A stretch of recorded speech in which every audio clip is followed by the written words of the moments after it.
আল্লাহ নামাজ আদায়ের ব্যাপারে বলেছেন, আদায় করলে কেমন লাভ, এই ব্যাপারে যেমন আল্লাহ কোরআনের আয়াত নাজিল করেছেন। আবার নামাজ ছেড়ে দিলে, নামাজ ত্যাগ করলে এদের শাস্তি কি, এর ব্যাপারেও আল্লাহ কোরআন এবং আমার দয়াল নবী হাদিস মুবারকায় ঘোষণা দিয়েছে। আল্লাহু আকবার বলুন। আমার মাওলা ঘোষণা দিয়েছেন, এ দুনিয়ার মানুষ, ওয়াকাদা রব্বুকা আল্লা তা'বুদু ইল্লা ইয়া। আল্লাহ বলেন তোমরা আমি মাওলার ইবাদত করো। সুবহানাল্লাহ বলুন। আল্লাহ কি বলেছেন? এই পশ্চিমানপুরের বাস বাবারা গভীর মনোযোগ। আল্লাহ বলেছেন তোমরা আমি মাওলার ইবাদত করো, আমি আল্লাহর সাথে কাউকে শরীক করিও না। আল্লাহর ইবাদত করতে বলেছেন।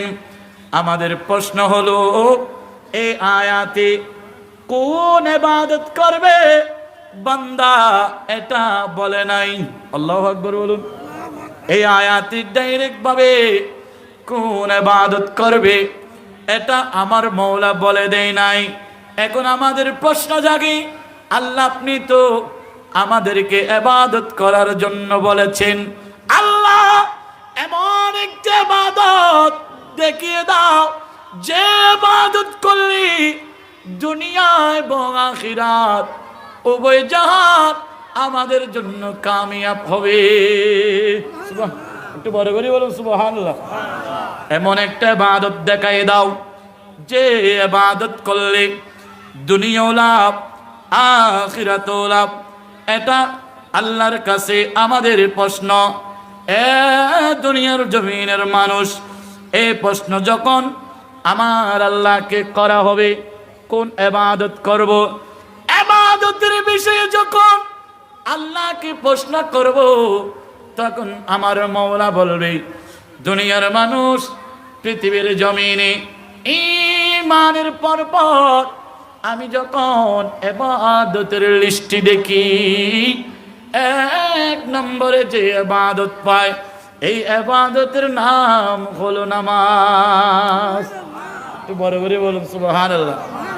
ঈমানের পর আমি যদি ইবাদতের লিস্টি দেখি, ওই লিস্টির মধ্যে এক নম্বরে যেটা পাই এটার নাম হলো নামাজ।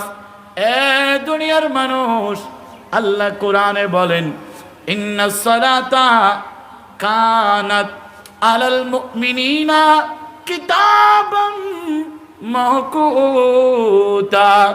এই দুনিয়ার মানুষ, নিশ্চয় আমি মাওলা তোমাদের উপর দৈনিক অক্তমতা সময় মতো আমি মাওলা 5 ওয়াক্ত নামাজ ফরজ করে দিয়েছি। একটু বড় করে বলুন সুবহানাল্লাহ। নামাজ কোন মতো ফরজ? সময় মতো, অক্ত মতো নামাজ ফরজ। বেটামি নামাজ ফরজ হয় না। আল্লাহ সময় দিয়েছি ফজর, জোহর, আসর, মাগরিব, এশা। এই সময় মতো এই নামাজটা আদায় করতে হবে।